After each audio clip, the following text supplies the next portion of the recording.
Hi guys, welcome to my channel. ఈరోజు మనం 10th class public ఎగ్జామ్స్కి సంబంధించి ఇంపార్టెంట్ గ్రామర్ టాపిక్స్ని చెప్పుకుంటూ ఉన్నాం కదా. సో అందులో భాగంగా ఇవాళ నౌన్ మాడిఫైయర్స్ గురించి ఎక్స్ప్లెయిన్ చేసుకోబోతున్నాం. ఇది లాస్ట్ ఇయర్ దాకా లేదు ఈ టాపిక్, ఈ ఇయర్ నుంచి కొత్తగా యాడ్ అయిందనమాట. సో చాలా ఈజీ టాపిక్ నౌన్ మాడిఫైయర్స్. ఈ వీడియోలో మనం నౌన్ మాడిఫైయర్ అంటే ఏంది, వాటిని ఎలా చేయాలని సో మెనీ ఎగ్జాంపుల్స్తో సహా చెప్పుకోబోతున్నాం అనమాట. చాలా ఎగ్జాంపుల్స్ ఉంటాయి, కొన్ని ఎక్సర్సైజెస్ కూడా ఉంటాయి, ఒక 5 ఎగ్జాంపుల్స్ దాకా మీరే చేయొచ్చు, వాటిని ట్రై చేయొచ్చు. ఈ వీడియో చూసిన తర్వాత కంప్లీట్గా అర్థమవుతుంది అనమాట. చాలా easy noun modifiers. First noun modifier అంటే ఏంటో తెలుసుకుందాం. A noun modifier is a word or group of words that describes or adds more information about a noun. Actually నౌన్ని మాడిఫై చేసేదాన్ని నౌన్ మాడిఫైయర్ అంటాం. అంటే నౌన్ ఉంటుంది కదా, దానికి ఇంకొంచెం ఎక్స్ట్రా ఇన్ఫర్మేషన్ యాడ్ చేస్తూ ఉంటే ఆ నౌన్ ఎలా ఉందో చెప్పేదే noun modifier. Nothing but adjectives ఉంటాయి కదా, సో అన్ని అడ్జెక్టివ్స్ కూడా నౌన్ మాడిఫైయర్స్ కిందకే వస్తాయి. It helps to clarify or specify the noun by indicating characteristics such as colour, size, shape, origin, material or any other feature. So అంటే ఒక definition లాగా నేర్చుకోకపోతే వాటిని ఒక నౌన్ ఎలా ఉంది, దాని కలర్ ఏంటి, దాని సైజ్ ఏంటి, షేపు, అది ఎక్కడి నుంచి వచ్చింది, దాని ఆరిజిన్ ఏంటి, మెటీరియల్ దేంతో తయారు చేస్తారు, ఇవన్నీ అనమాట. నథింగ్ బట్ అడ్జెక్టివ్స్ ఇవన్నీ. So noun modifiers can take many forms including adjectives ఉంటాయి, అందులో పార్టిసిపుల్స్ ఉంటాయి, కాంపౌండ్ అడ్జెక్టివ్స్ కూడా ఉంటాయి. సో ఇవన్నీ వాటినే నౌన్ మాడిఫైర్స్ అంటాం అనమాట. నౌన్ని మాడిఫై చేసేదాన్ని యాక్చువల్లీ అడ్జెక్టివ్ అంటాం, బట్ నౌన్ మాడిఫైర్ అనేసి ఇక్కడ. How to use a noun modifier to combine 2 sentences. So exam point of వ్యూలో ఎట్లా ఇస్తారంటే ఒక 2 సెంటెన్స్లు ఇస్తారు. Rewrite this sentence using a noun modifier అని ఇస్తారు. ఆ 2 సెంటెన్స్ని మనం నౌన్ మాడిఫైర్స్ని యూజ్ చేసి ఒకే సెంటెన్స్ లాగా రాయాలి. అది మనకి ఎగ్జామ్లో చేసే పద్ధతి అనమాట. సో ఆ జనరల్ స్టెప్స్ ఏంటంటే మనం ఎలా చేయాలంటే దాన్ని first, when you have 2 sentences where the second sentence describes the characteristics of a noun from the first sentence, you can combine them by turning the descriptive elements into a noun modifiers, often adjectives, and adding them before the noun. 2 సెంటెన్స్లు ఇచ్చుంటారు. First సెంటెన్స్లో noun ఉంటుంది, second సెంటెన్స్లో వాటికి సంబంధించి adjectives ఉంటాయి. మనం ఏం చేయాలంటే ఆ 2 అడ్జెక్టివ్స్ని, లేకపోతే ఉన్న ఒక అడ్జెక్టివ్ని, 2 అడ్జెక్టివ్స్ ఉంటే 2ని వాటిని పట్టుకొని వచ్చి నౌన్ ముందు పెట్టాలి. అంటే మీనింగ్ఫుల్గా రాయాల్సి ఉంటుంది. అదే మనం చేయాల్సిన పని ఇందులో. సో ఆ జనరల్ స్టెప్స్ ఫాలో అవుతాం ఇందులో. ఫస్ట్ స్టెప్ ఏంటంటే identify the noun in the first sentence. 2 సెంటెన్స్లు ఇచ్చి ఉంటారు కదా ఎగ్జామ్లో. సో ఫస్ట్ సెంటెన్స్లో నౌన్ ఎక్కడుందో ఐడెంటిఫై చేయాలి, దాన్ని ఫైండ్ అవుట్ చేయాలి. రెండోది, find the descriptive information about the noun in the second sentence. 2వ సెంటెన్స్లో ఈ మొదటి సెంటెన్స్లో ఉన్న నౌన్ని డిస్క్రైబ్ చేస్తూ కొన్ని పదాలు ఇచ్చి ఉంటారు, కొంచెం ఇన్ఫర్మేషన్ ఉంటుంది సెకండ్ సెంటెన్స్లో, వాటిని ఫైండ్ అవుట్ చేయాలి. ఇంకా మూడోది వచ్చేసి convert those descriptions into adjectives or participles and place them before the noun in the first sentence. So వాటిని సమ్టైమ్స్ అవి అడ్జెక్టివ్స్ ఫామ్లో లేకపోతే అడ్జెక్టివ్ లాగా మార్చి, లేకపోతే పార్టిసిపుల్స్ లాగా మార్చి, అంటే ప్రజెంట్ పార్టిసిపుల్ అనుకో ఐఎన్జీ ఉంటుంది, పాస్ట్ పార్టిసిపుల్ అయితే ఈడీతో కూడా ఎండ్ అవుతూ ఉంటాయి. అట్లా మనమే చేంజ్ చేసి వాటిని అడ్జెక్టివ్స్ లాగా మార్చి ఫస్ట్ సెంటెన్స్లో ఉన్న నౌన్ ముందు పెట్టాల్సి ఉంటుంది. ఇది మనం చేసే ప్రాసెస్ అనమాట. ఒకసారి ఎగ్జాంపుల్ చూడండి, ఎగ్జాంపుల్ ప్రాసెస్. ఇట్లా 2 సెంటెన్స్లు ఇచ్చుంటారు అనుకో, ఒరిజినల్ సెంటెన్సెస్. ఫస్ట్ది షీ హ్యాజ్ ఎ డాగ్, రెండోది దాని పక్కనే ఇచ్చుంటారు the dog is small and white. ఇట్లా 2 సెంటెన్స్లు ఉన్నాయి. సో ఫస్ట్ స్టెప్ ఏం చేయమన్నాం మనం, identify the noun in the first sentence. She has a dog, ఇందులో నౌన్ ఏంటి, డాగ్. అది ఫస్ట్ స్టెప్ మనం చేసేసినాం. Identify the noun in the first sentence అంటే డాగ్. ఓకే, రెండో step identify descriptive elements in the second sentence. So మనం పైన చెప్పుకునే విధంగా సెకండ్ స్టెప్ ఏం చేయాలా, సెకండ్ సెంటెన్స్లో ఫస్ట్ సెంటెన్స్ గురించి ఏమని డిస్క్రైబ్ చేస్తూ ఉన్నారు, దానికి సంబంధించిన పదాలు ఏంటి అనేవి మనం కనుక్కోవాలి. సెకండ్ సెంటెన్స్లో ఏం చెప్తా ఉన్నారు డాగ్ గురించి, the dog is small and white. So small and white, ఈ 2 స్మాల్ వైట్ అనే 2 వర్డ్స్ డిస్క్రిప్టివ్ ఎలిమెంట్స్. సో మనం ఇప్పుడు ఏం చేయాలంటే ఆ డిస్క్రిప్టివ్ ఎలిమెంట్స్ని తీసుకొని వచ్చి ఫస్ట్ సెంటెన్స్లో నౌన్ని కనిపెట్టినాం కదా డాగ్, దాని ముందు పెట్టాలా, అంటే మీనింగ్ఫుల్గా రాయాల్సి ఉంటుంది. సో ఎట్లా రాస్తామంటే రీరైటింగ్ యూజింగ్ నౌన్ మాడిఫైయర్స్ వచ్చేసి షీ హ్యాస్, ఫస్ట్ దాంట్లో ఉంది కదా షీ హ్యాస్, డాగ్కి ముందు పెట్టాలి స్మాల్ని, వైట్ని.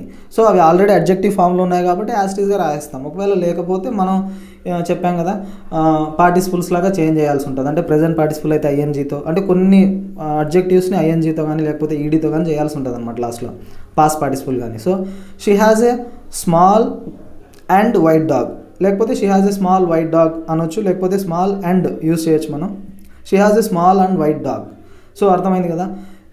ఫస్ట్ సెంటెన్స్లో ఆమె దగ్గర ఒక కుక్క ఉంది, అది తెల్లగా ఉంది, చిన్నగా ఉంది అని చెప్పినారు. మనం కలిపేసి ఇట్లా రాస్తూ ఉన్నాం. ఆమె దగ్గర ఒక చిన్నగా తెల్లగా ఉండే ఒక కుక్క ఉంది అని చెప్పేసి కలిపి రాసేసినాం. సో అదే మనం చేయాల్సిన పని ఇందులో. చూద్దాం ఇంకా సమ్ మోర్ ఎగ్జాంపుల్స్. ఫస్ట్ చూడండి, ఒరిజినల్ అంటే యాక్చువల్లీ ఇది క్వశ్చన్ అనుకోండి, ఇలా ఇస్తారనమాట. Rewrite these 2 sentences by using a noun modifier అని. సో ఇట్లా ఇచ్చినారనుకో, he bought a car, the car was sleek and black. So sleek అంటే చాలా చాలా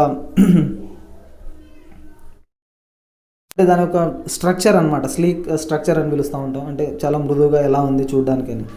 దాన్ని ఇలా రాస్తాం ఆన్సర్. హీ బాట్, ఫస్ట్ చేయాల్సిన స్టెప్ ఏంటి, ఫస్ట్ సెంటెన్స్లో నౌన్ ఏది ఉందో ఫైండ్ అవుట్ చేయాలి. ఏ కార్ అనేది నౌన్.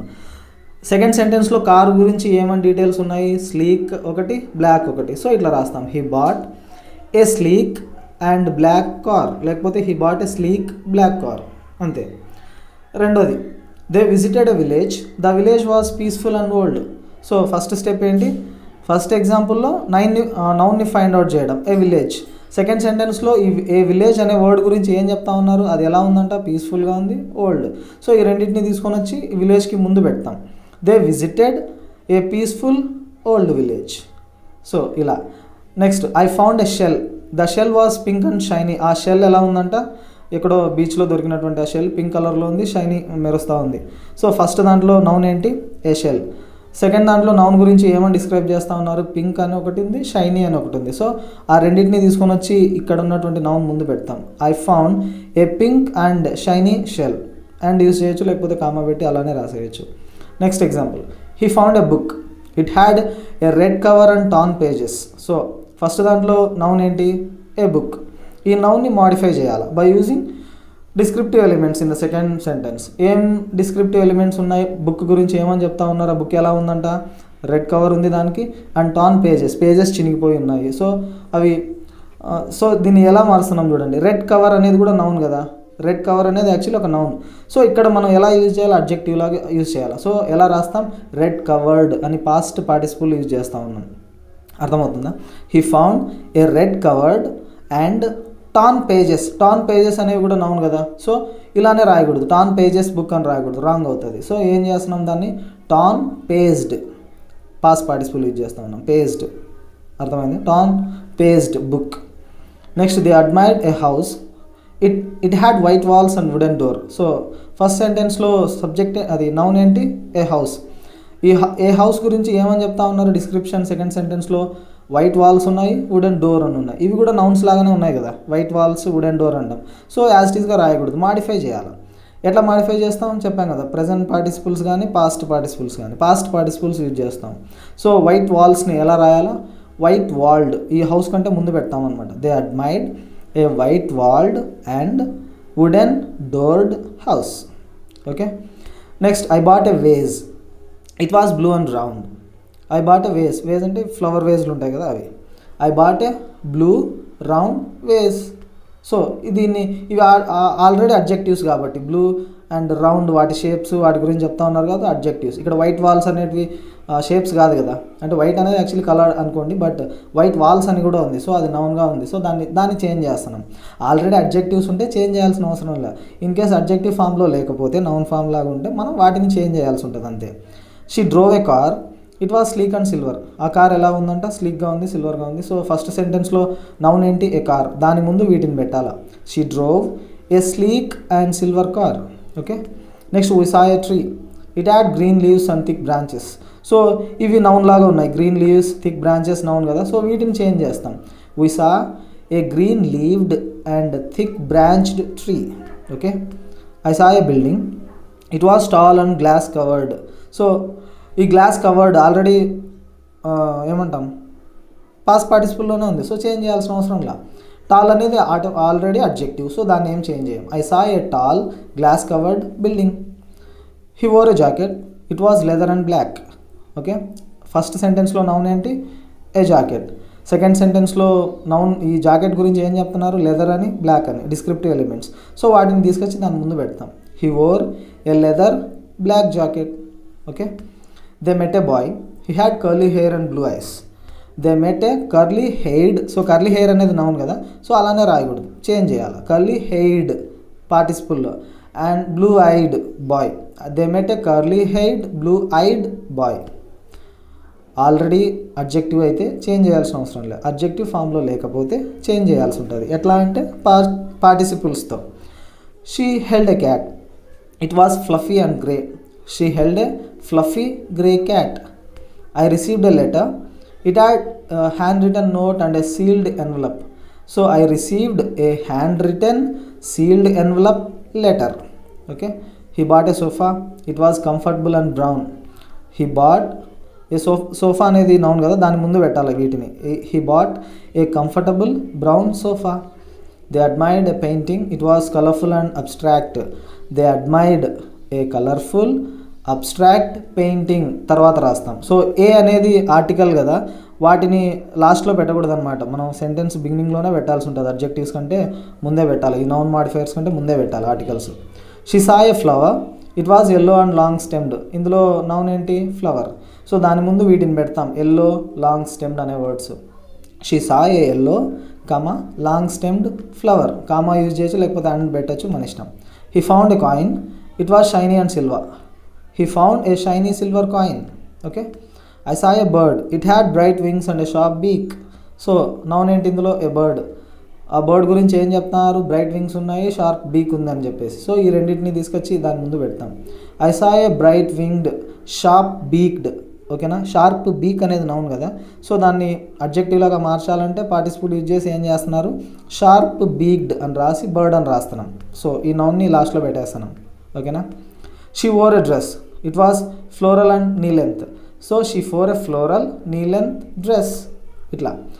సో మీ అందరికి అర్థమైంది అనుకుంటున్నాను. You can try this. వీటి ఆన్సర్స్ కామెంట్ సెక్షన్లో పెట్టండి వీలైతే సాల్వ్ చేసిన తర్వాత. So they bought a chair. It was wooden and sturdy. Second, he adopted a dog. It was small and brown furred. Next, she found a shell. It was pink and smooth.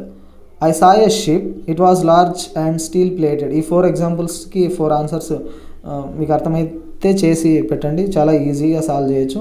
అంతే noun modifiers గురించి. So ఈజీగా మనం marks తెచ్చేసుకోవచ్చు అనమాట ఈ టాపిక్లో. So మీ అందరికీ అర్థమైంది అనుకుంటున్నాను. Thanks for watching. ఇంకా ఏమైనా గ్రామర్ టాపిక్స్ గురించి if you have any doubts you can ask me in the comment section. So thanks for supporting me. Thank you.